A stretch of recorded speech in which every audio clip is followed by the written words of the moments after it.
This is Number the Stars by Lois Lowry, Chapter 2. Who is the man who rides past? Tell me a story, Anne-Marie, begged Kirsty as she snuggled beside her sister in the big bed they shared. Tell me a fairy tale. Anne-Marie smiled and wrapped her arms around her little sister in the dark. All Danish children grew up familiar with fairy tales. Hans Christian Andersen, the most famous of tale tellers, had been Danish himself. Do you want the one about the little mermaid? That one had always been Anne-Marie's own favorite, but Kirsty said no. Tell me one that starts with a king and a queen, and they have a beautiful daughter. All right. Once upon a time there was a king, Anne-Marie began. And a queen, Kirsty whispered. Don't forget the queen. And a queen. They lived together in a wonderful palace, and was the palace named Amalienborg? Kirsty asked sleepily. Shh, don't keep interrupting, or I'll never finish. No, it wasn't Amalienborg. It was a pretend palace. Anne-Marie talked on, making up a story of a king and a queen and their beautiful daughter, Princess Kirsten. She sprinkled her tale with formal balls, fabulous gold-trimmed gowns, and feasts of frosted pink cupcakes, until Kirsty's deep, even breathing told her that her sister was sound asleep. She stopped, waited for a moment, half expecting Kirsty to murmur, Then what happened? But Kirsty was still. Anne-Marie's thoughts turned to the real king, Christian X, and the real palace, Amalienborg, where he lived, in the center of Copenhagen. How the people of Denmark loved King Christian. He was not like fairy tale kings, who seemed to stand on balconies giving orders to subjects or who sat on golden thrones demanding to be entertained and looking for suitable husbands for their daughters. King Christian was a real human being, a man with a serious, kind face.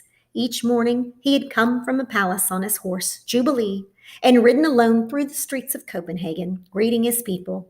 Sometimes when Anne-Marie was a little girl, her older sister Lizzie had taken her to stand on the sidewalk so that she could wave to King Christian. Sometimes he waved back to the two of them and smiled. Now you are special forever, Lizzie had told her once, because you had been greeted by the king. Anne-Marie turned her head on the pillow and stared through the partly opened curtains of the window into the dim September night. Thinking of Lizzie, her solemn, lovely sister, always made her sad. So she turned her thoughts again to the king, who was still alive, as Lizzie was not. She remembered a story that Papa had told her shortly after the war began. Shortly after Denmark had surrendered and the soldiers had moved in overnight to take their places on the corners. One evening, Papa had told her that earlier he was on an errand near his office, standing on the corner waiting to cross the street when King Christian came by on his morning ride. One of the German soldiers had turned suddenly and asked a question of a teenage boy nearby. Who is the man who rides past here every morning on his horse? The German soldier had asked. Papa said he'd smiled to himself, amused the German soldier did not know. He listened while the boy answered. He is our king, the boy told the soldier. He is the king of Denmark. Where is his bodyguard? The soldier had asked. And do you know what that boy said? Papa asked Anne-Marie. She was sitting on his lap. She was little then, only 7 years old. She shook her head, waiting to hear the answer. The boy looked right at the soldier and he said, All of Denmark is his bodyguard. Anne-Marie had shivered. It sounded like a very brave answer. Is it true, Papa? She asked what the boy said. Papa thought for a moment. He always considered questions very carefully before he answered them. Yes, he said at last, it is true. Danish citizens would die for King Christian to protect him. You too, Papa? Yes. And Mama? Mama too. Anne-Marie shivered again. Then I would too, Papa, if I had to. They sat silently for a moment. From across the room, Mama watched them, Anne-Marie and Papa, and she smiled. Mama had been crocheting that evening 3 years ago, the lacy edging of a pillowcase, part of Lizzie's trousseau. Her fingers moved rapidly, turning the thin white thread into an intricate, narrow border. Lizzie was a grown-up girl of 18 men, about to be married to Peter Nielsen. When Lizzie and Peter married, Mama said, Anne-Marie and Kirsty would have a brother for the very first time. Papa, Anne-Marie had said finally into the silence, sometimes I wonder why the king wasn't able to protect us. Why didn't he fight the Nazis so that they wouldn't come into Denmark with their guns? Papa sighed. We are such a tiny country, he said, and they are such an enormous enemy. Our king was wise. He knew how few soldiers Denmark had. He knew that many, many Danish people would die if we fought. In Norway, they fought, Anne-Marie pointed out. Papa nodded. They fought very fiercely in Norway. They had huge mountains for the Norwegian soldiers to hide in. Even so, Norway was crushed. In her mind, Anne-Marie had pictured Norway as she remembered it from a map at school, up above Denmark. Norway was pink on the school map. She imagined the pink strip of Norway crushed by a fist. Are there German soldiers in Norway now, the same as here? Yes, Papa said. In Holland too, Mama added from across the room, and Belgium and France. But not Sweden, Anne-Marie announced, proud that she knew so much about the world. Sweden was blue on the map, and she had seen Sweden, even though she had never been there. Standing behind Uncle Henrik's house, north of Copenhagen, she had looked across the water, the part of the North Sea that was called the Kattegat, to the land on the other side. That is Sweden you are seeing, Uncle Henrik had told her. You are looking across to another country.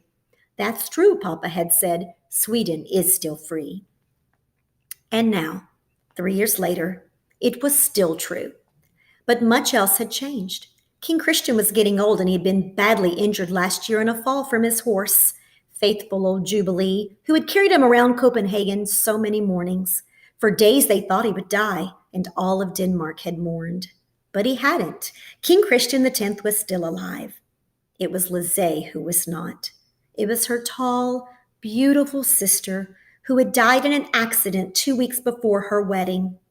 In the blue carved trunk in the corner of this bedroom, Anne-Marie could see its shape even in the dark, were folded Lizzie's pillowcases with their crocheted edges, her wedding dress with its hand-embroidered neckline unworn, and the yellow dress that she had worn and danced in with its full skirt flying at the party celebrating her engagement to Peter. Mama and Papa never spoke of Lizzie. They never opened the trunk, but Anne-Marie did from time to time when she was alone in the apartment. She touched Lizzie's things gently, remembering her quiet, soft-spoken sister who had looked forward so to marriage and children of her own.